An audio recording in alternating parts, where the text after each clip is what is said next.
Hey everyone, this is Lynn Bartown, and you are listening to the Apex Hour on KSUU Thunder 91.1. In this show, you get more personal time with the guests who visit Southern Utah University from all over, learning more about their stories and opinions beyond their presentations on stage. We will also give you some new music to listen to and hope to turn you on to some new sounds and new genres. You can find us here every Thursday at 3 p.m. or on the web at scu.edu/apex. But for now, welcome to this week's show here on Thunder 91.1.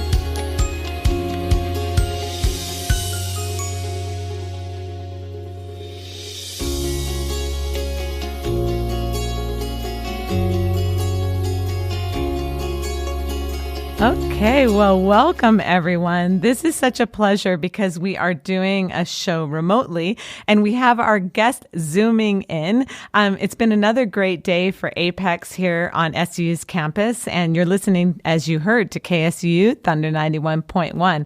Today, I am joined by Dr. Bonnie Clark, who is an archaeologist, anthropologist, and a great studier of the Colorado landscape. She gave a wonderful presentation earlier, and we're going to talk more about it. So welcome into the studio, Dr. Clark. Thanks for having me. I'm excited to be on the radio. That's so cool. I think that you said earlier this might be one of your first or few first radio experiences. Well, I have to say I was interviewed for Colorado Public Radio a couple of times, but that's not live. So it is a different experience. And cool. They didn't intersperse it with, hits like If You Like Pina Colada. So that's right. That was the song that was playing just now, and it was really fun. So, well, to get started, Dr. Clark, I would love for you to tell us a little bit about what you do, and of course, the big project that you've really been dedicating your life and your research to over the last few years. So I am a historical archaeologist. So I do the same things that other archaeologists do. So I go out in the middle of nowhere and we walk around and we look for the physical evidence of people's behavior.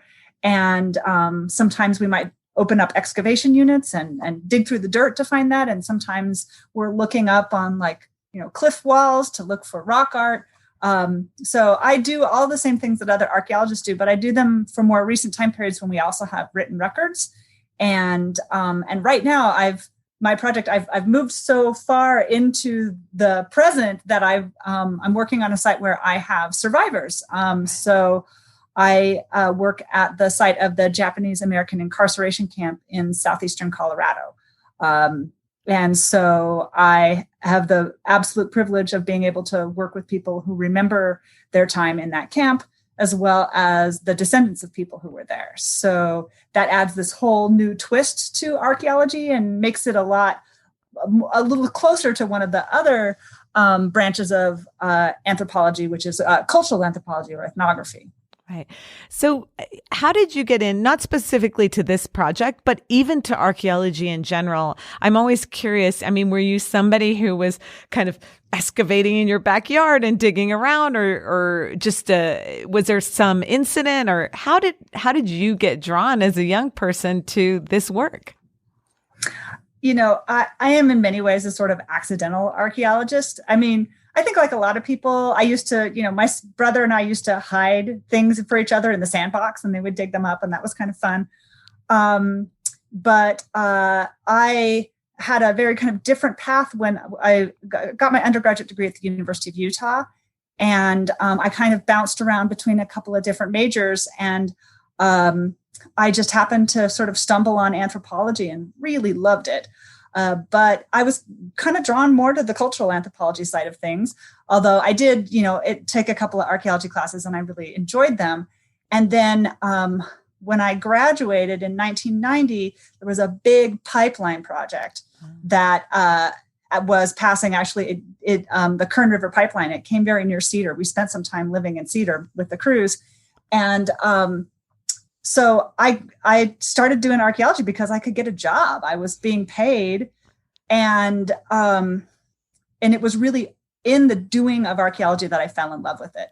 And I realized that basically I was getting paid to hike and look for like cool things that people had forgotten about. And then when I learned about historic archaeology, where I could add in that kind of critical look at historic documents as well, I was totally sold. Wow, that's so cool.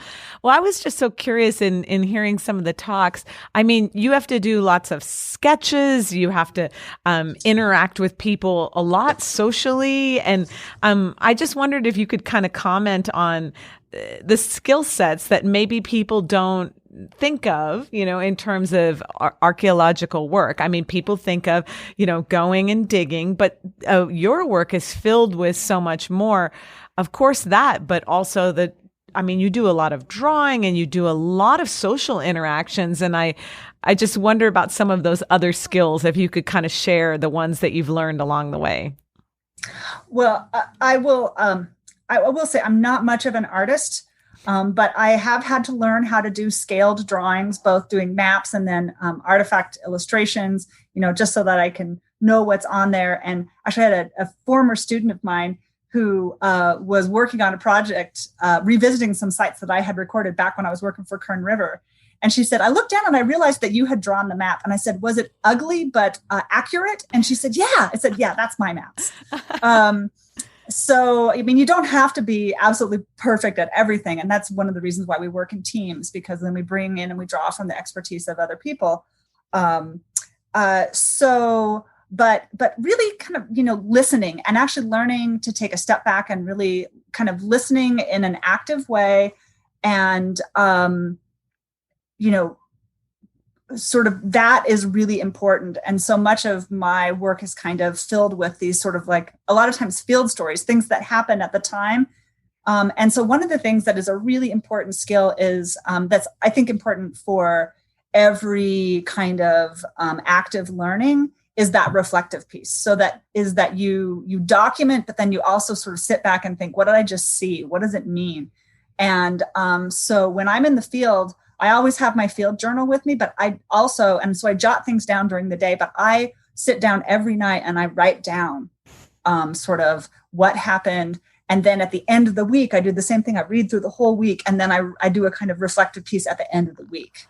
Wow. And then that also helps me prep for next week. So the same time I'm writing all that down, and then I'm writing a list of what I need to be thinking about next week.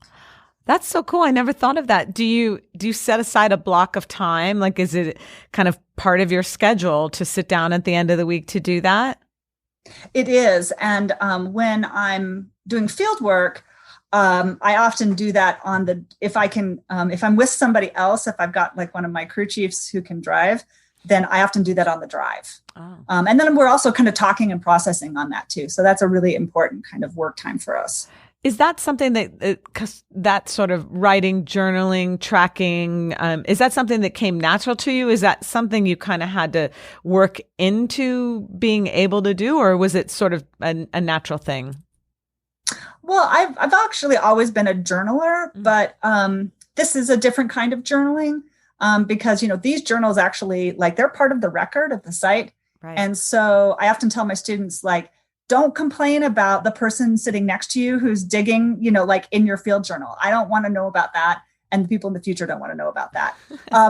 So if you feel that you need to express that, then have a separate journal. So this is like your journal about what's going on. But it's, journaling is an important part of a skill for almost all anthropologists and I think any field researchers. And so I learned in part by watching what other people did and really a lot kind of teaching other people how to do it. So I do, in many of my classes, and not just archaeology classes, but almost all of my classes that have a field or expeditionary learning component, I have my students keep journals. I see. Okay. Well, I'd love to start talking about Amache. And for anybody listening, can you give us just sort of a few minute, just snapshot, what is and where is Amache? So Amache is one of the 10 confinement sites where the where families of Japanese ancestry were placed during World War II. There were also some other camps, Justice Center camps, and those were sort of individual people. But when you think about families, and grandmas and kids, and the whole thing, that happened at these 10 camps. So one of them is Topaz, which is, not quite 200 miles north of Cedar, out in the desert. And then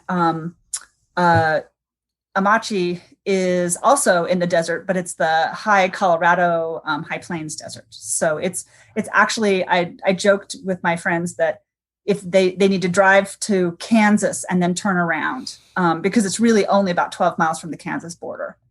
And how long? So it has that big open prairie feeling. And how long were people living there, for those who maybe aren't as fresh on their history? How long was that place occupied? So people are first sort of getting rounded up in the fall of 1942, just as the U.S. is getting involved in World War II. They get to the camps sometime during the summer, and then they're there until the end of 1945, which is when it became clear that the war was going to be over. And there was a woman whose case before the Supreme Court was brought up, and it was the only one of the cases that actually any of the Japanese Americans won. And they said that people who were like her, conceitedly loyal to the United States, could not be held any longer. But at first they couldn't go back to the exclusion zone. They couldn't go back to the Pacific coast, which is where they were taken from. So lots of people moved into the middle part of the country, and places like Utah and Colorado, their Japanese American population rose a lot because of that. So people had been here, they'd made connections, and they didn't have places, and many of them didn't have any place to go back. Right. So it's a really very Western story, and it's a tough story, right? And one of the questions that people sometimes ask me is, how did I get interested in Japanese American history? And what I have to say is that this is our history. Like, we made this together, right? Because if people had stood up for their fellow citizens, this wouldn't have happened. So it's one of our democratic tragedies, and it's one that we have to keep in mind because it's a dangerous precedent. Yeah, absolutely. And of course, one can't help but make some parallels to some of the things that we see and hear even now, and worry about the potential of repeating this horrible thing. So, well, I have to say the various different Japanese American organizations, in particular the Japanese American Citizens League, they are like the Anti-Defamation League. They are on the lookout for people who are being scapegoated, because they know what that's like and they know how dangerous it is. And so like after 9/11, when there was talk about rounding up Muslims, they were very vocal in reminding people that we had done that before and that it was a bad idea. Right. You mentioned the exclusion zone, and I think it's really interesting. Most of the people who were in these camps, were in these locations, were essentially from the very, very, very Pacific coast, up and down California, Central California as well. Can you talk just a little bit about that? And also, why were the 10 sites chosen? I know there's some very interesting thoughts and theories behind why those sites. So, so essentially what happened was it was sort of a fight between the Navy and the Army. And the naval intelligence, after the bombing of Pearl Harbor by the Japanese military, and they'd actually been because the Japanese had been involved in a war in Russia, and so they were kind of more of a military force at the time. And so they'd been, there was intelligence going on, and the Navy really noted that the Japanese immigrants who had chosen to come to the U.S. and also their citizen children, who made up 2/3 of that population, were conceitedly loyal, and that they did not pose any kind of security threat. But there were louder voices that had been, kind of building for a long time, of kind of anti-Asian sentiment, that things like laws that they couldn't own land, which had been passed in California. And then once it happened in California, it happened in Oregon and Washington. And so, but because, basically there's this concept that a lot of, geographers and social scientists talk about, which is a diaspora, the people who are from a place and who are kind of spread across. So the Japanese diaspora at the time was really a Pacific Rim diaspora. So that's why, the vast majority of Americans of Japanese descent were living along the rim of the Pacific. And so but then of course, it's a closer proximity to the troops and movements in the ocean. And so that was this sort of band that was drawn on a map, and then everybody was rounded up who was Japanese ancestry, who lived in those, including, like old ladies, and in one really heartbreaking case, kids who were in orphanages. Wow. Who were all put together in Manzanar, in the children's village. Right. And these locations, tend to be pretty desert generally, and pretty horrible landscape at first, it seems. Yeah, so essentially they needed to be sort of land that wasn't really being used. They needed to be far away from munitions plants or any other kind of industry that was related to the war. They needed to be away from any large population centers, but they had to be on railroad lines. Oh. And so they looked, and they did want them to be at least have land that was productive enough that people could farm, and so that they weren't putting a stress. We were already in a time of food shortage and rationing, and so they wanted these camps to not be too much of a drain on the American food supplies. So those were sort of what they had. And so it was really kind of leftover land, a lot of it. And much of it was generally undeveloped and not super habitable. So like in Amache, down along the Arkansas River, which is the valley that it's in, it's pretty good soil, and they can get water and irrigate it off of the river. But Amache is a little further south on there, and it's basically on this giant stabilized sand dune. And so it was really only good for anything but grazing, and probably not a whole lot of, animals per acre up there. So it was a parcel that they found, and they also wanted to spread them out. So, most states, with the exception of California, most states only had one if they had a camp at all. So, so like Utah has one, Colorado has one, Wyoming has one, Oregon has one, Idaho has one. I see. Cool. Well, that gives us a great kind of landscape to build off of. And it's time for our first musical break. And maybe when we come back, we can get into some more specifics about what your findings have led you to there. But first, we have a song. So this song that I'm going to play for you is called All I Need. And it's from an artist called Indigo Sparks. Check it out. See what you think. You're listening to KSUU Thunder 91.1.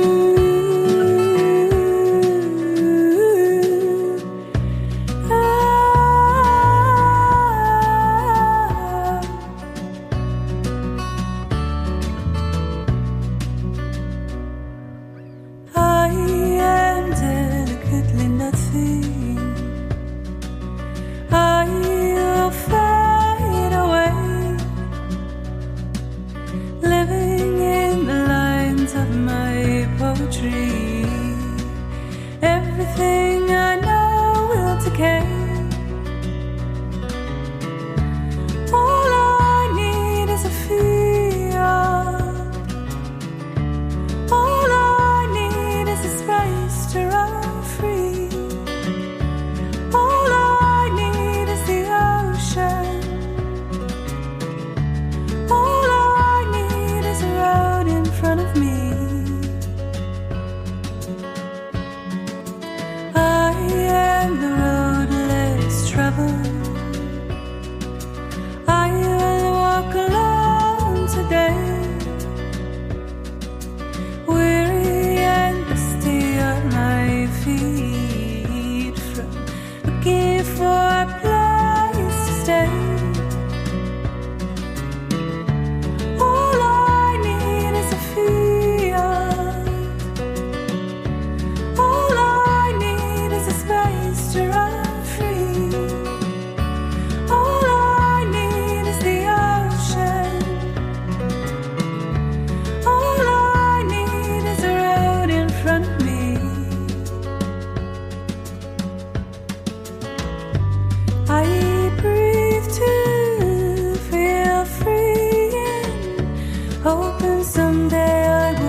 front of me. All I need is a feel. All I need is a space to run free. All I need is the ocean. All I need is a road. All I need is a field. All I need is a space to run free. All I need is the ocean.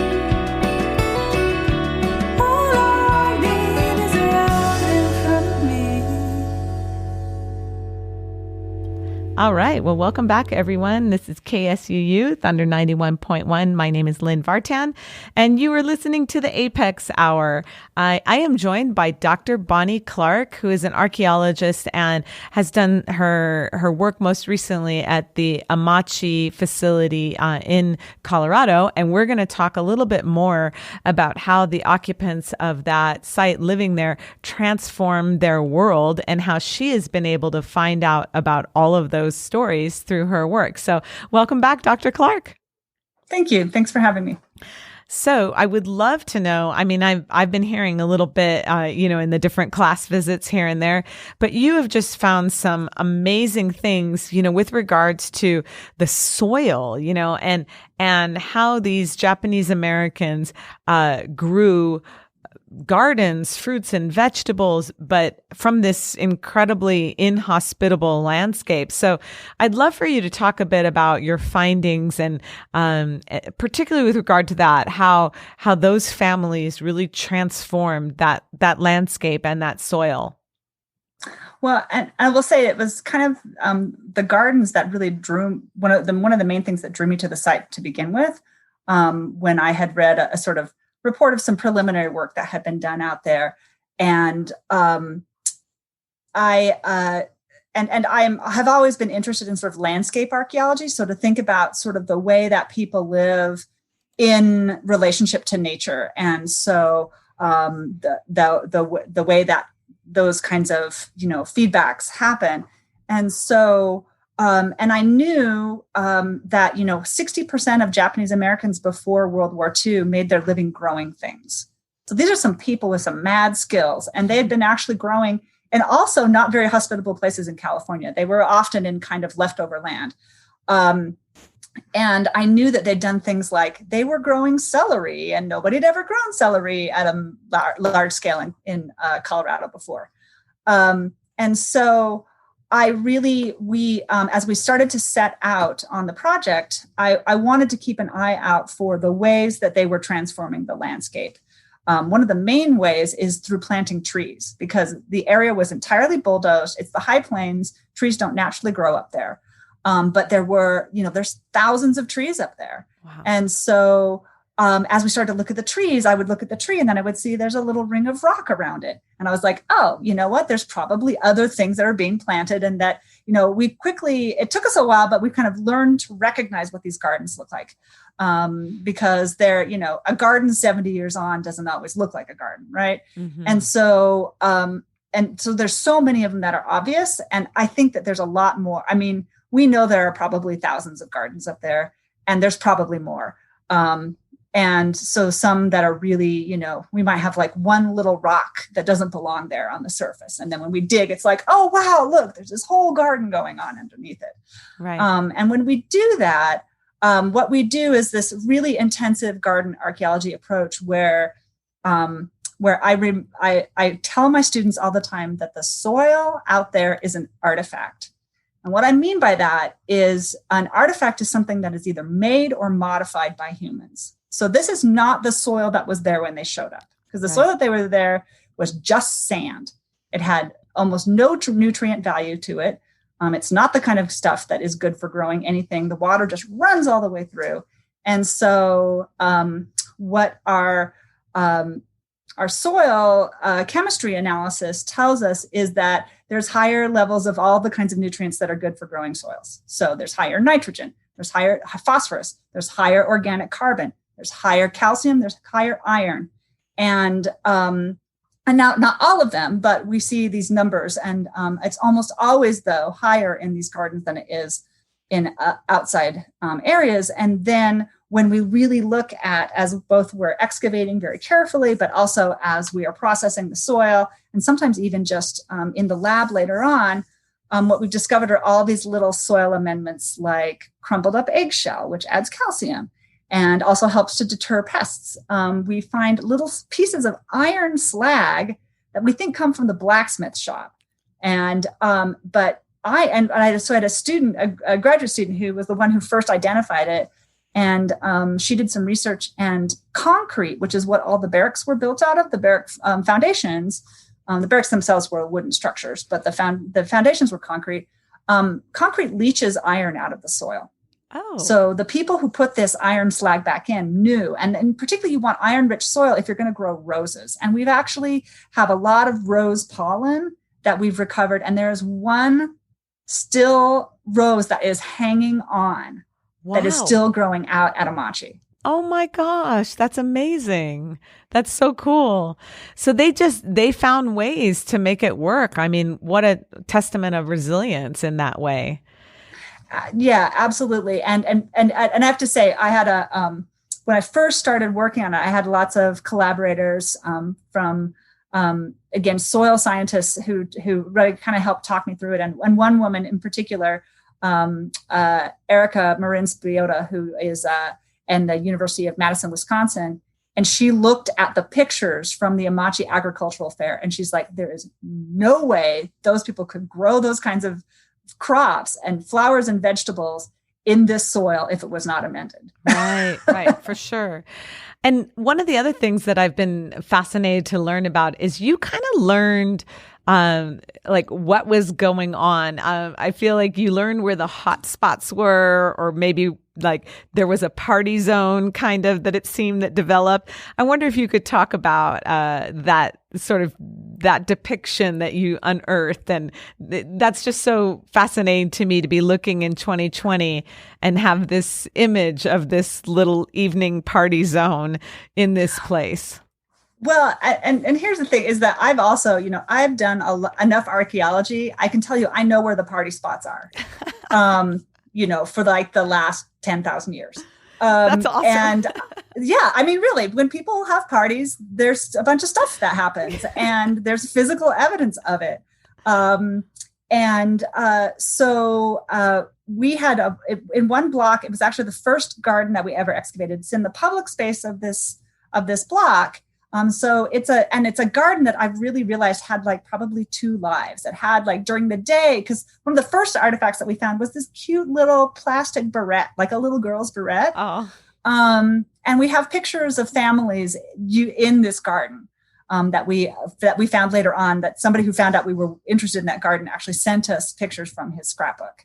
But then we also found, so we'd heard that from someone who had been like a young teenager in the block, that his block, which was mostly people from LA, had lots of single women who had been independent and had been like waitresses and had like lived the life in LA, and they were urban and savvy and cosmopolitan, and they smoked cigarettes and threw parties. And it was the very next weekend after I'd heard that story that we're excavating in this garden, and we come across this vial of blood red fingernail polish. And all I could think of was like the ladies of 9L, like hanging out in the garden, doing their nails and having a party. And we also found evidence of, and it's probably like the last party at in this block, but we found the base to a sake jug. We found a couple of cups that were appropriate for sake drinking, and they had been there, and they were like right at the base of this tree that provided shade to like the 9L party spot. That is it's so beautiful to think about. I mean, I know it's a traumatic time, but to think about this beautiful story and this party and how we can kind of glimpse into it and even find nail polish, that's just amazing. Do you have any favorite, I mean, that's probably a favorite story, but do you have any other kind of stories or areas that sort of have that type of feel to them? Well, So one of my really favorite things was that we found the foundation to what we thought was probably an ofuro, which is a traditional Japanese bathing tub. So it's like a hot tub. So you're clean before you get into it. But then there's an area where you kind of undress and you wash, and then you get into this tub. And so because we had this foundation and it was full of coal, which is what you would use to sort of heat the, but then I did a bunch of work. Actually, I got to go to Hawaii. Oh, that's because nice. There's such a a huge concentration of Japanese Hawaiian sites, and it was a place where I could go and see what these kinds of the foundations for these traditional tubs would look like. So I found some that were working, and then I also found some at some archaeological on some plantation sites. And so I knew that what we needed to have was a place to get underneath there and clean that coal out, if that's what we really had. And so, which we actually found the very last day in the field, which was fantastic. But we clearly, like one area had all the coal, like bigger chunks, and it also had cool things like bottle caps. And we found a little piece of a cup and like bobby pins and stuff. So it was like the little stuff that you would lose. So basically, people are sitting in the tub and they're drinking Coca-Cola or having a little snack, and then we in the area next, it was more just sort of like the ash that kind of had flowed out from there. And then we found this bundle of toiletries, and this, kind of soaking in these tubs is very traditional. It goes back, thousands of years in Japan. It was something that rural families in particular, many of them didn't have running water. And so this was an important place where people could kind of soak and have some family time and, or even some me time. And so as we were working with that, we had two amazing things happen. One was that a gentleman who is a professional photographer and who was a little kid in camp, I was about to kind of explain to my crew how a furo works. And he just jumped in and he pantomimed the whole thing. Like, here's where you stand and here's where you wash off. And then you get in the tub. And then he pointed out something that I'd really been puzzling about, but I didn't know the answer to, which was that there were two different materials that were used for the foundation. And he says, I think that you needed this stronger area over here to hold the weight of the tub. And this other was a less robust foundation. And that could have just held like where the dressing area. Wow.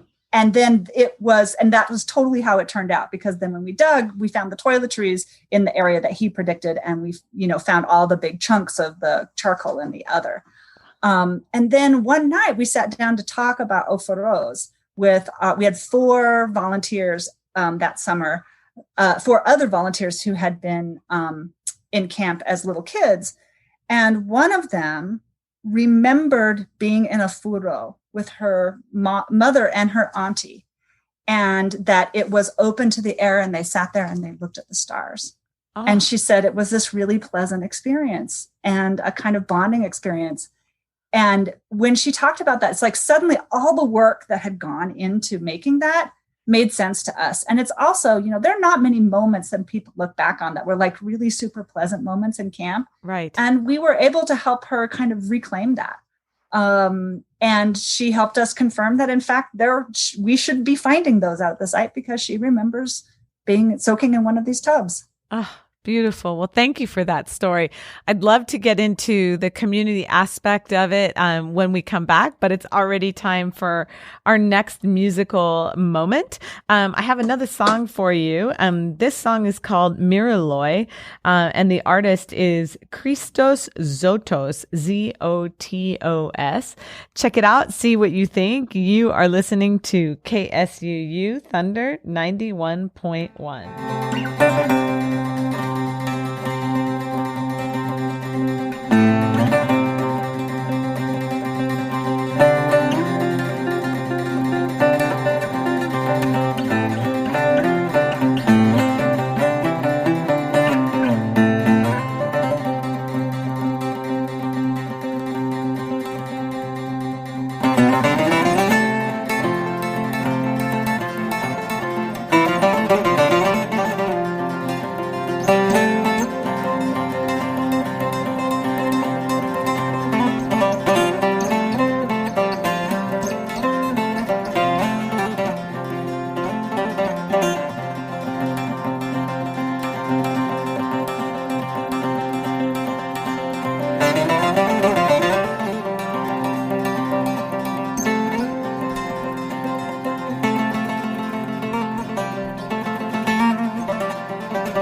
All right. Well, welcome back. So that song, it was called Miraloi, and the artist is Christos Zotos.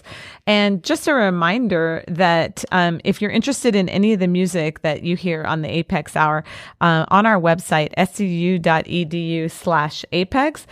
we have a Played on Apex Hour Spotify list. So all the songs that I've played on the show are there.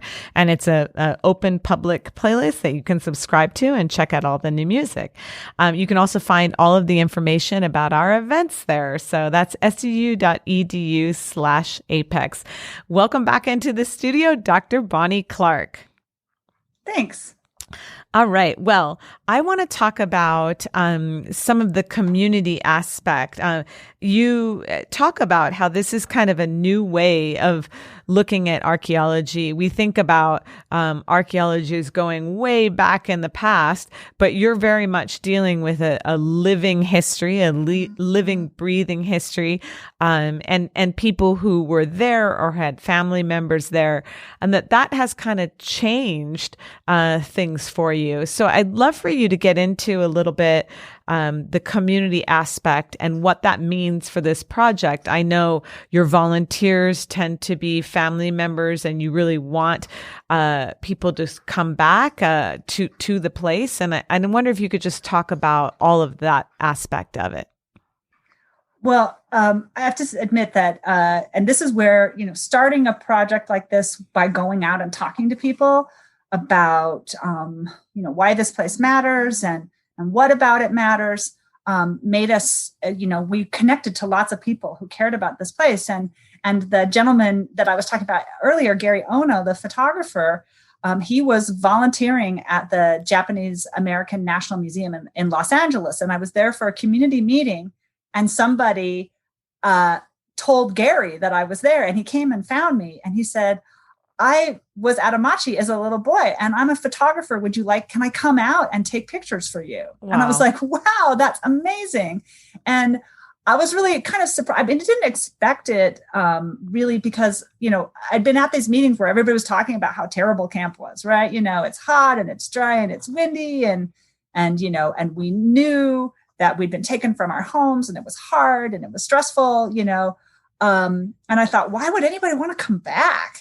Yeah. And, but Gary wanted to come, and he asked if he could bring his grandson. And I was like, wow, that's great. And so to see that intergenerational, because by bringing his Gary's been back twice with two different grandsons. Oh. And watching that, because when Gary was telling us about how the furo worked, he's also telling his grandson, right? He's sharing this heritage with him. And there's this concept in anthropology about both tangible and intangible heritage. Mm. So when I do archaeology, I'm finding tangible heritage, but when you're doing it with a community, you're also eliciting that intangible heritage that makes the tangible make much more sense, and just enriches it and gives it more.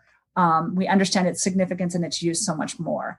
And so I really like being able to do work where we're kind of can do that iterative thing, and where we find things in the field and then it raises questions, and then we ask our community, and then our community comes back and maybe they have different, ideas, and we continue to kind of have that happen. So the community aspect of it is really important.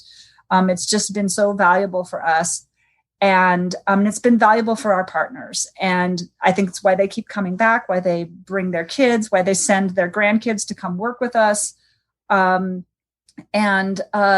Because again, this is a heritage. I mean, many people just wanted to put it behind them. It is embarrassing, basically, to be singled out. And, and many, Japanese Americans were like, it happened and we just don't want to talk about it. So there was sort of a generation that didn't talk about it. Being able to go back and experience that place allows them. So, I don't know if like the horror movies that scare me the most are the ones where you really never see the monster, right? It's just like whatever scary thing is in your head. And so folks get to come and they get to kind of slay those dragons a little bit because life was hard, but it was also life. Kids sat in a hot tub and drank Coca-Cola, and they played basketball against each other, and they fell in love, and they grew gardens. And to sort of see that resiliency that we see in the ground, it helps people, and it reminds them how strong their community is. Fantastic. Wow. And I imagine that there's that sharing with the next generation too. So, it was a generation that maybe didn't speak about it, but through this work and through the gentle treatment of this land by you and your team, it sounds like people are able to kind of come and start dealing with those memories and maybe even sharing them. And I think you told one story about somebody understanding their family even better, having seen that place. I wonder if you could maybe talk a little bit about that sharing, that multi-generational sharing, and then something you were speaking about place-based memory and how memory is triggered in these places and what you've experienced with that. Yes. So,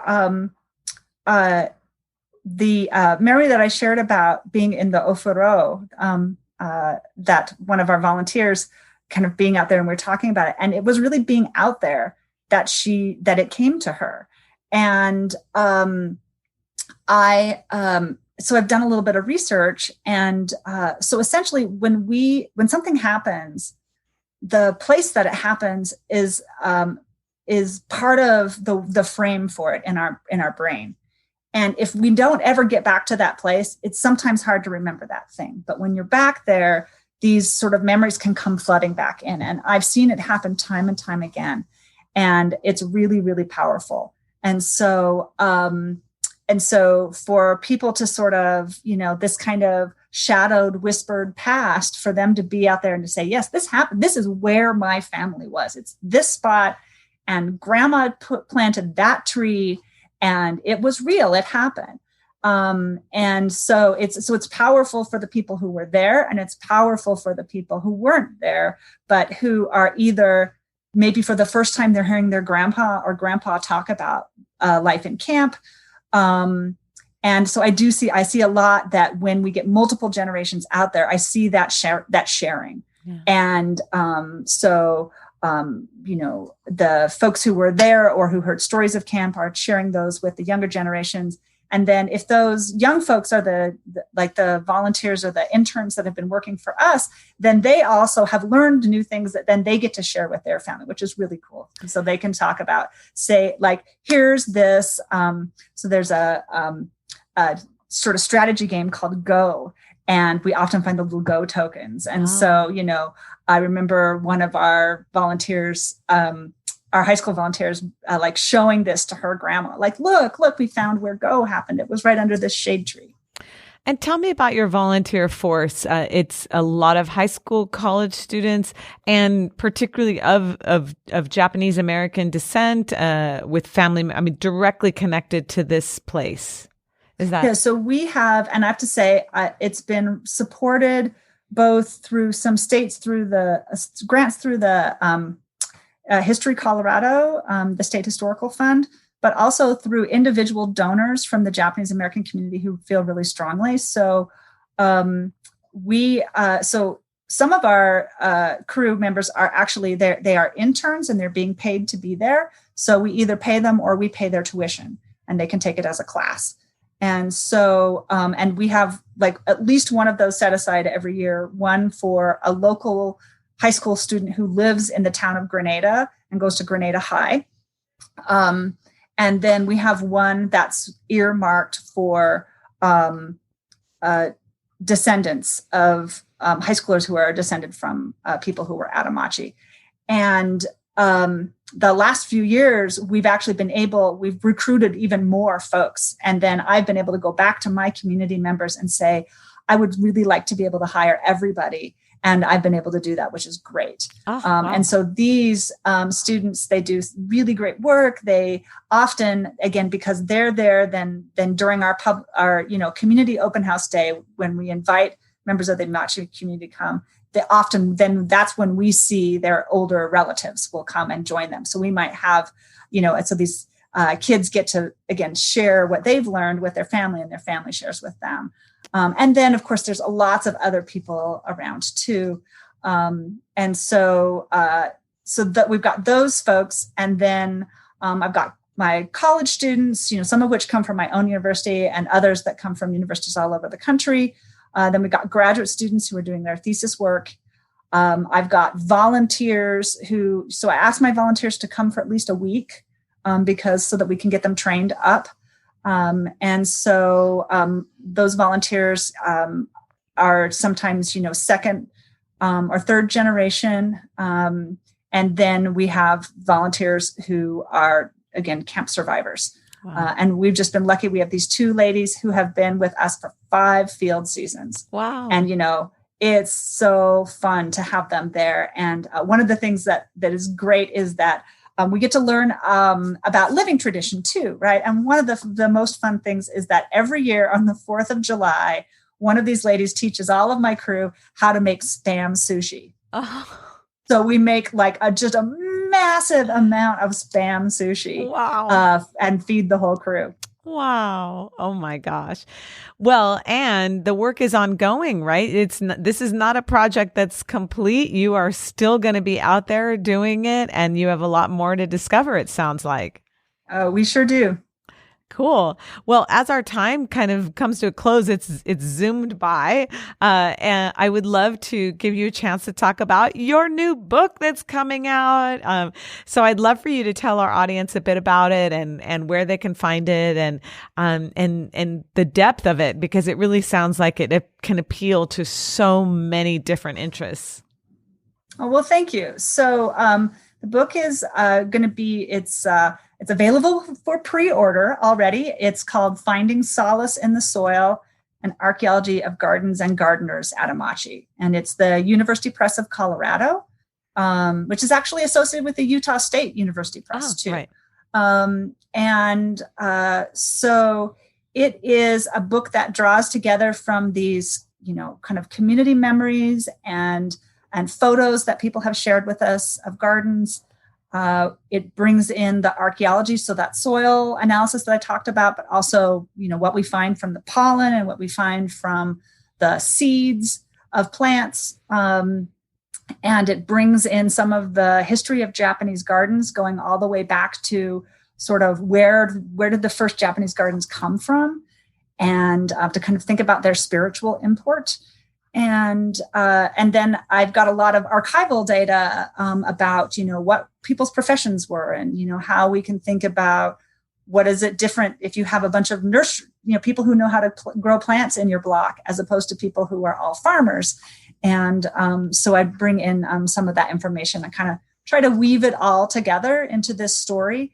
And I even have, for people who are, gardeners and are interested in that, I have a list at the back of all the different plants that we found at Amache. Wow. So people could grow their own Amache inspired garden after they read this. Oh my gosh, that's so cool. I mean, that's what's really cool. It's really going deep into the gardening, of the gardens of Amache, but also Japanese garden history, and just it's a great way to look into this landscape. So, and we'll put a link to it on our website as well. And it's coming out really soon. You must be so excited about that. Oh, I am. And I'm mostly excited because, I've had some of these of my community members who I've spent a long time talking with, and and people who spent actually a lot of time reading the manuscript and giving me feedback. And I'm just going to be so excited to be able to give them a signed copy of the book. So that's the thing I'm most excited about, is to get this history back to the people who were so generous to share their stories with me. Oh, that's wonderful. Well, I always close by asking a silly question. Well, it's not silly, but it's just kind of a off-topic question, and it's just basically something that's turning you on this week. And so it can be anything. It can be a book you're reading. It could be a TV show. It could be a movie. It could be a favorite food that you've been eating. It could be a hike. It could be anything at all, but it's just kind of a little extra personal insight for our guests. So, Dr. Bonnie Clark, what's turning you on this week? I am loving the fall colors. I actually just, because, I did the Apex event, and then in between there, I went and I got on my bike and I rode around the neighborhood. Oh, and nice. I don't know what it's like in Cedar right now, but here in Denver, the colors are just right at their peak. And it's just beautiful, especially to see the sun stream through the colors and the way they light up. It just, it makes my heart light. Oh, that's beautiful. Well, what a beautiful way to end. Your last slide in your presentation was a sunset with beautiful colors. So we're ending with a beautiful image of fall colors. So on that note, I would love to just say thank you to you for doing the show with me. I learned so much. Thank you for your time today and your awesome presentation. I've learned so much about Amache and about your work and about the community building that can come through an archaeological project. That's been fantastic. And we'll put up all the links on our website, and you can find more about Dr. Clark's work on our website in about a week or so. We'll have her archive page put up. So thank you so much, Bonnie. It's been absolutely a pleasure. Well, and likewise, I'm so enjoyed my virtual visit. I sure wish I could be there in person. I love Cedar. It's a great town. So good job on choosing such a great school, you guys. All right. Well, thanks, everyone. We will see you very soon. Thanks so much for listening to the Apex Hour here on KSUU Thunder 91.1. Come find us again next Thursday at 3 p.m. for more conversations with the visiting guests at Southern Utah University and new music to discover for your next playlist. And in the meantime, we would love to see you at our events on campus. To find out more, check out suu.edu/apex. Until next week, this is Lynn Vartan saying goodbye from the Apex Hour here on Thunder 91.1.